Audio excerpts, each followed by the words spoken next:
சசிகலாவை மீண்டும் அதிமுகவில் சேர்க்கும் பேச்சுக்கே இடமில்லை என முன்னாள் அமைச்சர் ஜெயக்குமார் திட்டவட்டமாக தெரிவித்துள்ளார்.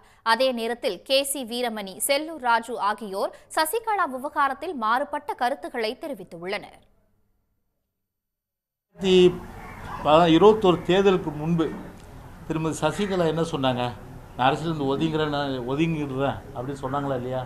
அது ஒதுங்கிறேன்னு சொன்னாங்க இல்லையா? எனக்கு அரசியலுக்கும் சம்மந்தம் நண்டு. அதுதான் பொதுச்சார் சொன்னார். அவங்களுக்கு அரசியலுக்கு அதிமுகவுக்கு என்ன சம்மந்தம் இருக்குது?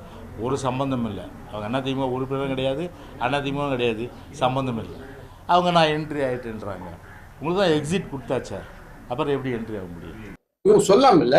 இப்ப என்ன சொல்லலாம்? நாங்க ஆதரவு தரோம், நீங்க எப்ப தேவைப்பட்டாலும் நாங்க உங்க அழைப்பை எதிர்பார்க்கிறோம், நாங்கெல்லாம் எடப்பாடியார் தலைமையிலும் அதிமுகவுக்கு நாங்கள் எப்போது எங்களுடைய ஆதரவு உண்டுன்னு சொல்லிட்டு அவங்க சசிகலா அம்மாவும் சொல்லணும், OPS சொல்லணும், பிரிஞ்சு போனவங்க எல்லாமே இதை சொல்லணும். கட்சி நல்லா இருக்கும்னா எடப்பாடியார் தலைமையில நாங்க எல்லாம் செயல்படுறதுக்கு நாங்க தயாரா இருக்கிறோம், எங்களை பயன்படுத்திங்கன்னு ஒருத்தர் சொல்லுங்க. அதெல்லாம் நாங்க செயல்படுறோம். அவங்க சொல்லணும். இல்லை, அவர் இருக்கும்போது தோல்வி அடைஞ்சிருக்கோம்ல 2019. இல்லை, அப்பவும் தோத்தோம்னா அது நீங்கள் அப்படி சொல்லக்கூடாது. அதுக்கெல்லாம் நான் விமர்சனத்துக்கு வரல. அது ஏற்கனவே பொதுச் செயலாளர் இப்போ முடிவெடுத்துட்டார், துணை பொதுச் செயலாளர் சொல்லிட்டார்.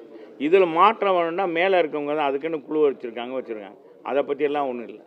எங்களை பொறுத்தளவுக்கு திமுக தான் எங்களுக்கு எதிரி, அதில் மாற்று கருத்து எதுவும். உடனுக்குடன் செய்திகளை தெரிந்து கொள்ள சன் நியூஸ் பெல் ஐகானை கிளிக் பண்ணுங்க.